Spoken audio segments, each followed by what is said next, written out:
With backyard food production becoming increasingly popular and in some cases necessary, a lot of people are looking for crops that are really easy to grow.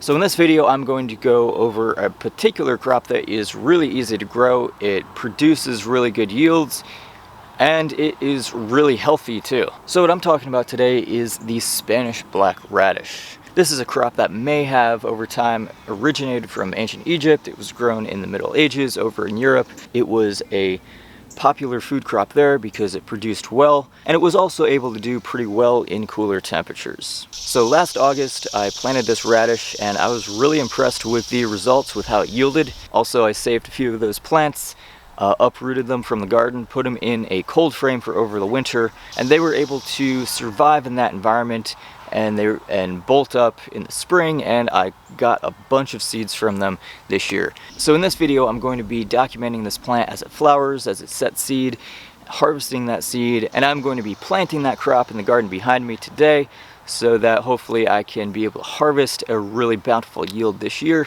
and save it for the winter. So with all that in mind, let's go check it out. Alright, so here we are at the black radishes. They are kind of finishing up flowering for the most part. Those are the pinkish purple flowers there, and they're going to seed. They're starting to bring out with seed pods and the like. Now the seed pods are edible, flowers are edible too, but what I've been really focusing on is the seed pods that are kind of having less energy go into them. Like maybe this one might be an example. So this would be like a good one to eat. And that way the life energy of the plant can flow into the larger seed pods and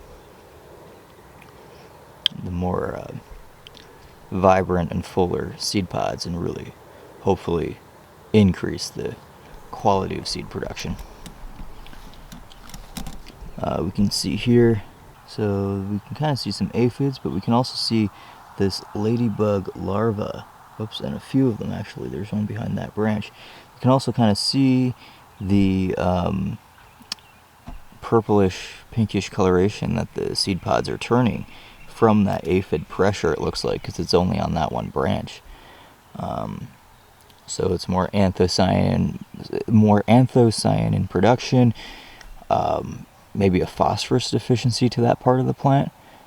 So that's a really interesting response to the aphid pressure, but also another response to the aphid pressure is the ladybug larva, that orange and black spiky looking larva that eat the aphids. So we have a good ecological kind of relationship going on here.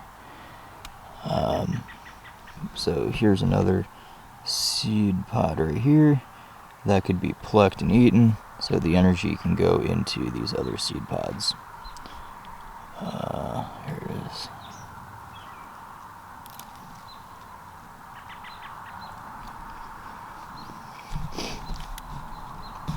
So definitely the younger seed pods, when you collect them a little earlier, they're sweeter and not as tough. These are still pretty good, but the ones closer to the top of the plant would be easier to consume. But anyway, I'm still hoping to collect these seeds for black radish, so I can grow more black radish this fall. Plant them in late summer or so, probably about the same time I did last summer, maybe a little earlier, because those worked out. I think I planted them in like mid-August or so. But yeah, so that's the black radish. They're all kind of bending over. We've had a bunch of rain last couple of days, so the radish seeds will probably be ready to harvest in probably within the month. Alright, so here we are looking at the black radishes, Spanish black radishes. Of course, the flower tops are edible.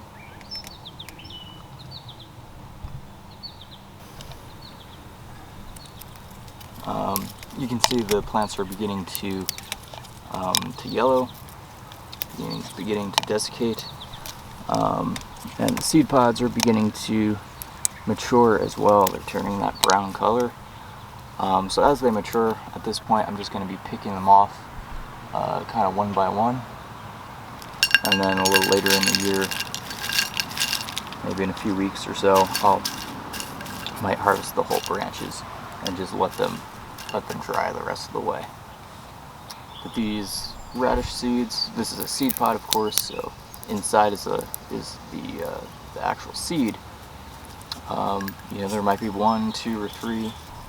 Yeah, and then these seeds will probably get planted out later in July or early into August for a fall harvest.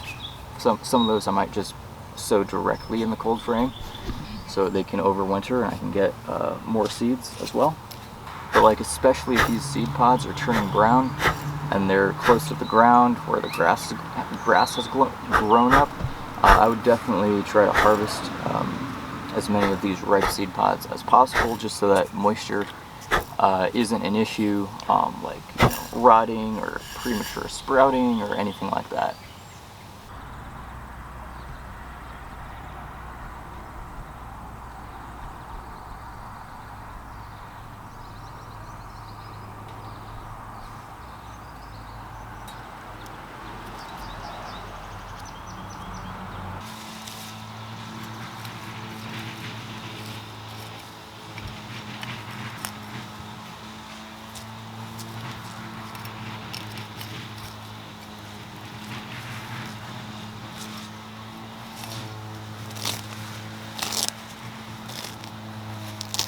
So what I'm going to do now is I'm going to plant these black radish seeds. The plants can get pretty big, especially at the base. The black radishes and winter radishes in general really size up a lot more than like any of the typical spring radishes. And so giving these winter radishes a little bit more space is generally a pretty good practice. What I like about these seeds of the black radish is that they're larger than turnips, right? And turnips and winter radishes, they can be pretty similar in many ways. With the size of the radishes and the turnips are about the same generally, and the uses and applications of the foods that these plants produce are very synonymous, and the flavors can be similar. They're different for sure, but they can be somewhat similar. They're both in the mustard family after all. But what I like about these seeds is that the black radishes, the winter radishes in general, have larger seeds than the turnips, right? So these seeds are a lot easier to keep track of. They're a lot easier to see when you put them in the hole, or when you're sowing them. They're a lot harder to lose and just easier to keep track of in general. So if you get impatient with sowing turnip seeds or whatever, maybe winter radishes might be a better option for you, depending on your context. So yeah, these plants get pretty big, so I'm gonna make sure I sow them at least 4 inches apart.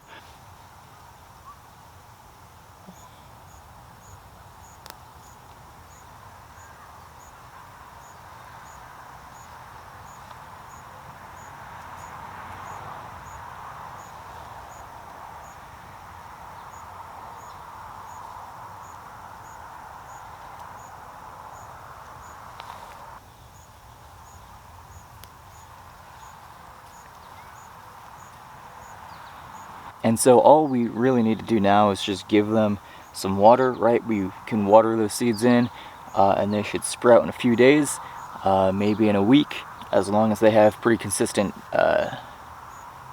temperature and moisture and such. These guys should be sprouting up pretty soon. Like I said, I'll probably do another batch of winter radishes as well, maybe next week or in 2 weeks. And then maybe do even a third batch as well. Actually, I'm probably going to finish up this batch, planting this batch tomorrow, since I'm kind of losing daylight at this point.